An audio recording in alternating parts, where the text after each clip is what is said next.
Hi friends, ഇപ്പം എന്റെ cancer വരുന്നതിന് മുന്നേ കാണിച്ച സിംറ്റംസ് എന്തൊക്കെയാണെന്നാണ് ഞാൻ പറയുന്നത്. ഒന്നാമത്തെ സിംറ്റം വിട്ടുവിട്ടുള്ള പനി, അതും നൈറ്റ് സമയങ്ങളിൽ വരുന്ന വിട്ടുവിട്ടുള്ള പനി.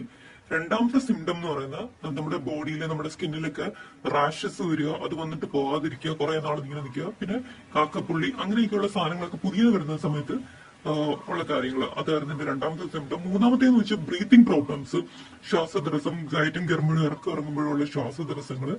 നാലാമത്തെ സിംറ്റം എന്തായിരുന്നു എന്ന് വെച്ചാൽ ഭയങ്കര ക്ഷീണം. അത് നോർമലായിട്ട് ക്ഷീണമല്ല, ക്യാൻസർ ടൈം ഇങ്ങനെ ഒരു പ്രത്യേക ക്ഷീണമാണ്, വേറൊരു ക്ഷീണമായിരുന്നു, ഭയങ്കര ക്ഷീണമാണ്.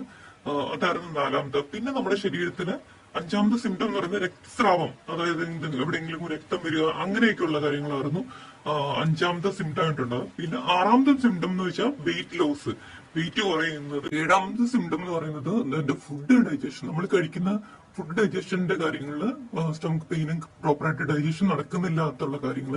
അതായിരുന്നു ഏഴാമത്തെ ഒരു സിംറ്റം. എട്ടാമതായിട്ട് എനിക്കുണ്ടായിരുന്നത് നമുക്ക് ഏത് പാർട്ടിലാണോ ക്യാൻസർ ഉണ്ടാകുന്നത് ആ ഒരു പാർട്ടിൽ നമുക്ക് ചെറിയ ചെറിയ വേദനകളും കാര്യങ്ങളും എന്തൊക്കെയോ ഒരു പ്രശ്നങ്ങൾ നമുക്ക് ഫീൽ ചെയ്യും.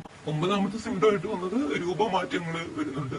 അത് വെയിറ്റ് കുറയുന്നത് കൊണ്ടാണ് നമ്മൾക്ക് ശരീരത്തിൽ കാര്യങ്ങൾ പ്രോപ്പറായിട്ട് നടക്കാത്തത് കൊണ്ടുണ്ടായ രൂപമാറ്റങ്ങൾ ശരി